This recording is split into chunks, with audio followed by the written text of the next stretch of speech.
Welcome to Channel AMEC, your insight to the Australian visa system.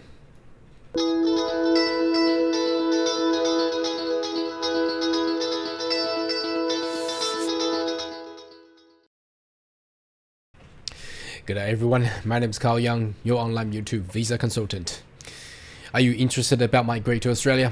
Why don't you consider to subscribe to my channel and turn on the bell on the side so once we have all the updates and news, just like today, you'll be the first one getting all the insight. Now today is the 27th of April 2023 and a couple hours ago, the Minister of Home Affairs Claire O'Neill has announced a major report and the review for the upcoming changes to the visa program. Exciting, isn't it? Now, the actual recommendation and review report is actually almost 200 pages. Now, obviously, I'm not going to bore you with 200 pages going through them because that's going to be 3 or 4 hours of reading.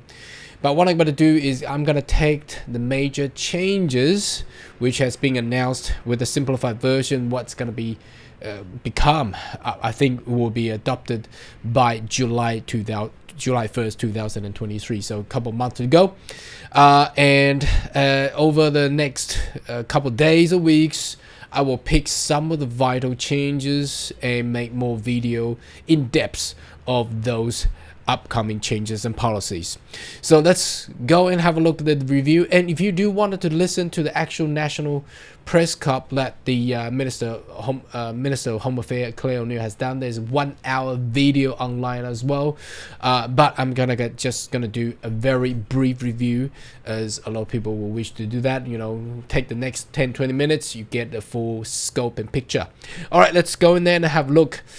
You may be able to find this piece of information by Google or using Bing with the ChatGPT OpenAI. But anyway, search for the keywords migration system for a more prosperous and secure Australia. And as you can see, the data is current with April 2023, issued by the Australian Government Department of Home Affairs. Okay, so I'm not gonna bore you with the thing I'll write up here and the front and the introduction, the history of Australian migration.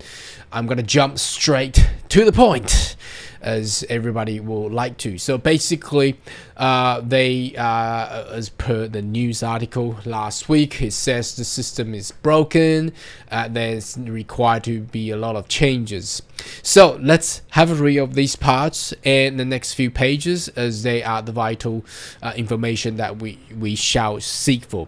So Australia's the system has failed to prioritize migration need to enhance the economy, prosperity and security. So basically, the migration contribute to long-term productivity, participation, and innovation. So as sixth largest continent in the world with only 25 million people, obviously, and it has been built by the migrants, by the way, and requires more bright migrant to be there. The system currently is too complex for the employer and the migrant. That is totally correct. If you have been following my channel long enough, you know the employment sponsored visa, too much fees, delays 1 year, and there's nomination, there's all kind of labor market testing, taking so much time and money, and the effectiveness and efficiency is so low. Okay, so this is so true. As other country has made it simpler, the current system or the upcoming system will make the employment sponsored visa or the program to be much simplified version, by introducing either the high income earners or the temporary working visa people there. So I suspect that I'm pretty welcome with this one coming up. The system failed to deliver a right outcome for Australian migration post arrival. So that basically meant what the current system has done is it creates a permanently temporary visa holders. A lot of people come as an international student, get a graduate work visa, and continue changing visa from one to another, and not getting a permanent solutions, and that creates a lot of issues. There's currently almost 2 million temporary visa holders in Australia, so that's another problem there. So it required to be changed. The system is not aligned with Australian value, integrity, and fairness and inclusion. So again, this is aligned with the current system there and required to have the most changes. So here we go. This is the exciting part. Our vision of migration system.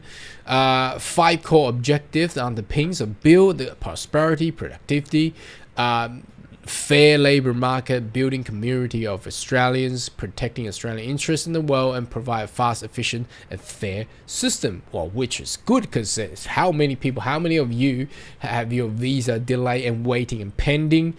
Well, I have received millions comments and requests and emails. Visa being stuck somewhere with nowhere to know what's going on. So efficiency and the fair system is very important.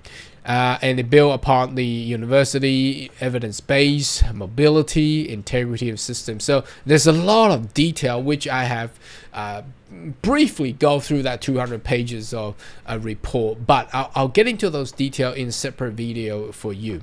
Prioritizing people need to enhance economy, prosperity, and security. So we will clear define role of our migration system, address the challenge and opportunity of our nation. We'll also redesign structure, setting out program that's including permanent and temporary to attract skilled workforce and facilitate international engagement we need. As you can see, over the past year, there has been a lot of changes, not just Australia, but globally. So how will the Australian migrations reflect to the changes coming up internationally? That's another exciting part there. Make it delivering outcome for migration post-arrival. So we talked about that. We also need to restore the value, integrity, fairness. Okay, so our next steps. Anyway, what is that? During May and June, which is the coming few weeks, well before 1st July, we'll consult state and territory governments and key stakeholders, that's including business groups, civil societies, to outline the strategy. So there's going to be a lot more exciting news coming up, but the focus will be as follow. Okay, now supporting detailed policy shift for new migration. Now this is very important. I think everybody's waiting for this part, because what we have just read before will basically just a briefing. Okay, now prioritizing for people who need to enhance our economy, prosperity, and security. We need to clearly define the migration system can help Australia by adopting a clear objective principle to guide migration system. So in the future, although I do believe the current system is quite clear, but I think they're trying to make it much more clear to sharpen the current system. That includes the general skill migration, the point test system as well, to actually attract the brightest and high value, they call high human value capital, high human capitals. Okay, we need to build a new temporary skill migration system to ensure Australia has the skill needed to enhance economy, prosperity, and security. Now, very important, one of the key word here I wanted to point out is it did not really come out in the previous review, and it's the wording security. You notice that? How would the migration build upon security? I think it's due to the recent global challenges over in Europe and over in Asia. Human capital is actually very important to actually build technology advancements, and that indirectly build the security of the nation as well. They can see those values upon national interests, and that's why they have put security under the whole scope of the migration system. I think it's very important. I think not many people has actually picked up on this one. Okay, for the first time, creating a proper by-party regulated pathway desperately. Is it desperately? Yeah, desperately needed. Okay, workers recognizing long-term labor shortage in our essential industry. So, and that including the Pacific Agreement relationship, and building mainstream temporary skill pathway, bringing more core skill we need using improved approach, determining the skill we really need, doing away, obtaining inflexible occupation lists. So, keyword here, key phrases here. It seems to me the occupation list will be abolished for some way, as long as, so what they've been talking about in the report is they are ready to put, if it's going to be employment sponsor, as long as they are in the same group or the similar jobs, you're not required to go against the ENSCO occupation, ENSCO anymore. You can actually be employed straight away, and you can change your employer if you wish. And this pathway includes skilled migrant above increase the TISMIT. So the current TISMIT is the temporary skill migration income threshold is $53,900 per year. They're gonna move that up, and that will be matching with the growth and GDP growth per year per annum, and also matching against the age and also against the work experiences. So you cannot hire somebody who has 20 years of experiences with the lowest minimum threshold, because that won't meet the requirement anymore. Okay. Developing fast, simple pathway for specialized high-skilled worker who need to drive innovation in our economy. I think this there will be major changes towards the 482 visa, where it used to be designed for global talent attractions, but it did not really work well back then. So see how that one goes. Obviously, you have seen the news and reading about high income earners above 85,000 plus. They can gain permanent residency. I'm not too sure if that will gonna work under this new policies there, but we will wait and see how the new program comes out. We need to reform the way that we select and who offer for the permanent residences. Okay, so very important. If you want to jump straight to the PR, permanent residency, these are the two key points here. Okay, changing how we select permanent skill migrants. Reform the point test, as I have mentioned before, because I've just briefly read the whole 200 pages of the report, to focus on factors that best contribute in lifting the productivity, participation, addressing aging population challenges, meet the strategic security imperatives. Okay, so that's basically addressing the high performer for the point skill test. Radically reshaping global talent and business innovation investment program. So the GTI and the BIP program will be radically reshaping. So, well, didn't they say they're gonna axe the investment, the BIP program? But looks like they won't. They'll keep it, but they will change a lot. And in the report, what I have read, basically they will make it more crystallized and more clarity for the global talent program, perhaps not needing the requirement of nominator anymore. But for the big program, it seems to be there will be a lot of changes. So we don't know the detail yet, but stay tuned. And they're going to simplify the pathway for attract migrant who need to drive innovation. So modern Australia is in the competition, migrant desperate needed. The competitor countries are securing the world-specific skills and providing pathway to those workers. These means that we need to shift our mindset competition by working across government. So that's different part of government, so state and territory as well, building new stream of work to help the migrant promote. Make it simple and efficient for employment. Employer and the migrants. This is very important. So they're going to simplify the system. Visa category rules and requirement improve user experience and employer. So there will be some sort of portal for employer to, it's like, have you used the new ETA system? It's very simplified. It's an app. You use it and you punch in. They verify you and you get that authorization straight away. Perhaps something like that.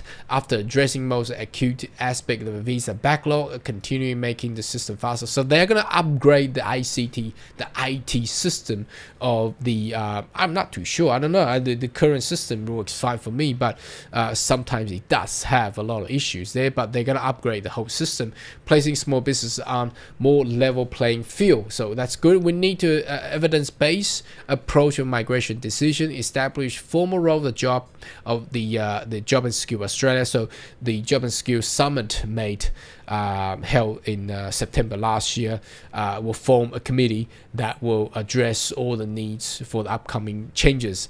Okay, delivering outcome for the migrant post arrivals, or line investment, infrastructure, service, providing housing, including insurance. So this exactly what I have said, right? There have been news media out there and some politicians complaining about migrants.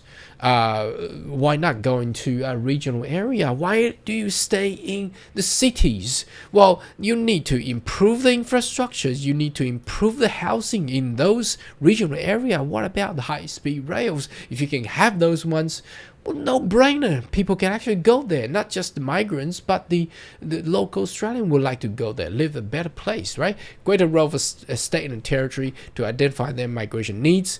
Improve the job readiness, so faster pathway for permanent residency for skilled migrants and graduate needs. So there is perhaps changes where international student graduate may, I don't know how they're going to make the system work.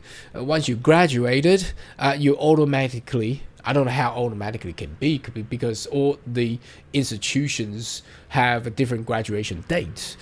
So what the review report suggests auto graduate work visa. I don't know how that's going to implement it, but anyway, recognizing place of destination choice international students. So they're going to enforce how given more rights to the international student, and they're going to change the GTE general temporary entrant and change it to genuine student statements or whatever it is. But I think it will be around the same parameter there. Reducing time for international students spending and bridging visas. Well, great, but what about all the other people? They still, a lot of people are some bridging visas too. Our system need to provide greater protection to migrants. I totally agree with that. We also need to restore value. Again, these will be the permanent temporariness, change all that problem there. So there's including the New Zealand. We have seen the New Zealand citizens now by July they can apply for Australian citizens straight away. The temporary safe haven visa, perhaps a pathway for permanent residency as well. So again, I think that's very good news. Well, did I expect this? Some people ask.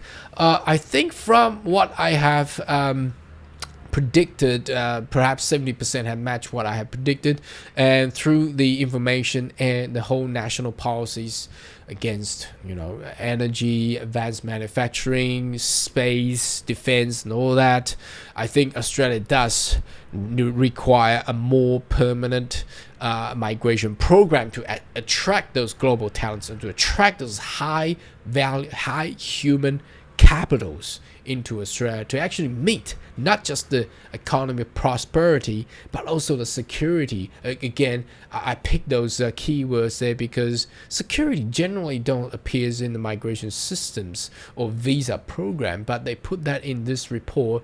I think again, what sort of migrants will actually provide national security? That's going to be the high skill value people. So the global talent and high skill value people will be enhancing the future of Australia. Anyway, should you have more question or query, more than welcome to leave comment right down below, and I'll see you next video. Goodbye.